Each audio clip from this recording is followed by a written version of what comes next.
This morning, the Skills Future Forum will focus on making upskilling work by the workplace for the workplace. Working adults are busy people, and they have to juggle between work, financial, family, and social commitments, as well as responsibilities, all at the same time.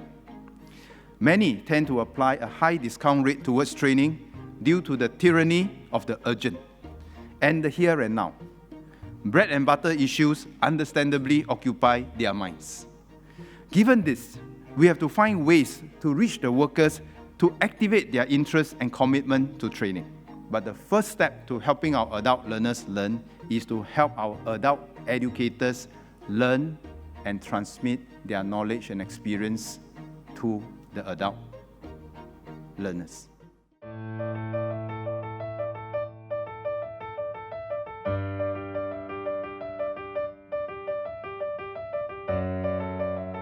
Good morning, everyone. I'm Chris from the Business Times, and I'll be moderating today's panel discussion. Now, in our Skills Future Forum panel discussions, in the midst of COVID-19 over the past 2 years, we've come to grips with topics like hybrid work, remote onboarding and upskilling, and pandemic-driven manpower disruption.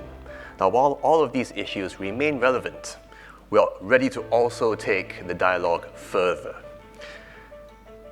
Now, this year's panel discussion is making upskilling work by the workplace for the workplace. And I'm looking forward to unpacking this with our distinguished panel.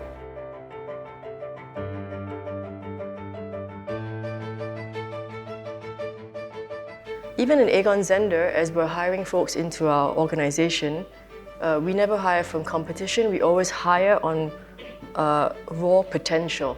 So we've got really good at working out what that means for us, potential, because we have to articulate this also very well to our clients, as well as work on our most important hiring, which is for ourselves. So at the root of it, we would be looking out for potential and what are the components for potential for us. For us to be a constantly learning organization, we need to have people who are at the root of it highly curious. So when you hire a person, of course you have to look at IQ, you look at EQ. Nowadays you have to look at RQ, which is resilience quotient, and more it's about DQ, decency quotient, and I add to it AQ, which is agility quotient, agility or adaptability quotient.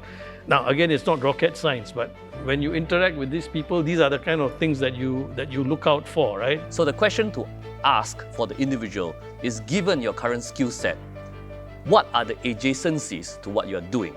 And how do I maximize and optimize that adjacency? You look at your company, in that business that the company is doing, what more can you do? And then how do companies, how does society, how does the government and education institutions come in to help individuals maximize their versatility?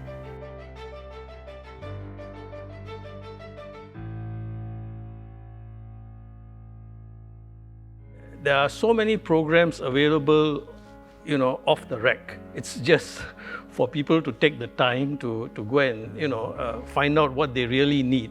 Because I must caution that there's a danger of over-investing.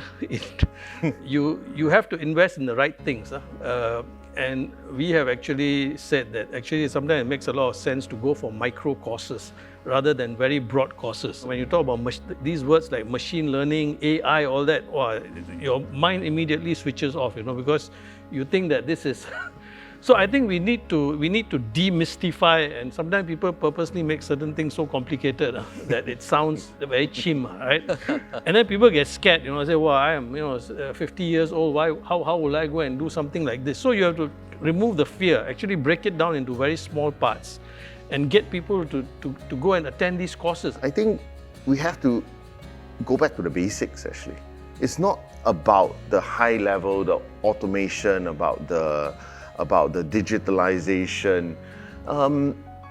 There are key things that I think the Singapore core should be getting skilled on. I really think that more should be done to address the basics in engineering. And since we have all the our poly leaders here, I would say, it's something that we should look into, right? Preserving that core engineering technical expertise.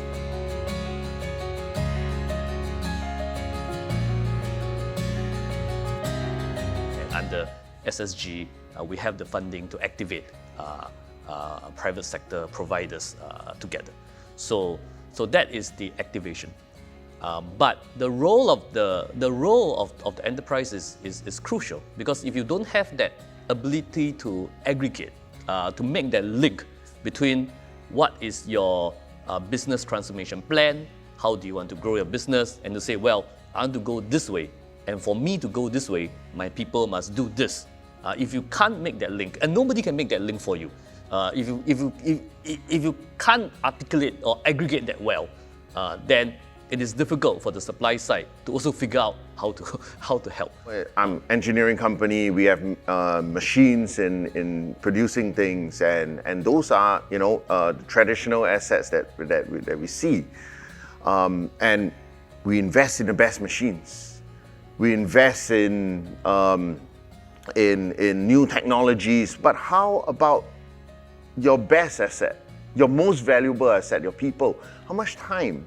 How much resource, how much money, how much attention are you placing on this asset class? I have a saying, and I use it a lot, and I use it on my people a lot, and it's a GRIP, G-R-I-P. And that saying is grow or rest in peace. For my company, what we did was consistently, year after year, we keep emphasizing on this, and we keep doing action on it. We keep sending people for courses. We keep having internal, we get support from like Singapore Poly, we get support from Nanyang Poly, from A-Star Institutes, and we make sure that our people upgrade themselves. Thank you, everybody. Thank you, panelists. Thank you, audience, for your great questions. It's been a great discussion. Thank you for joining us at the Skills Future Forum 2022 panel discussion. Stay safe, everyone.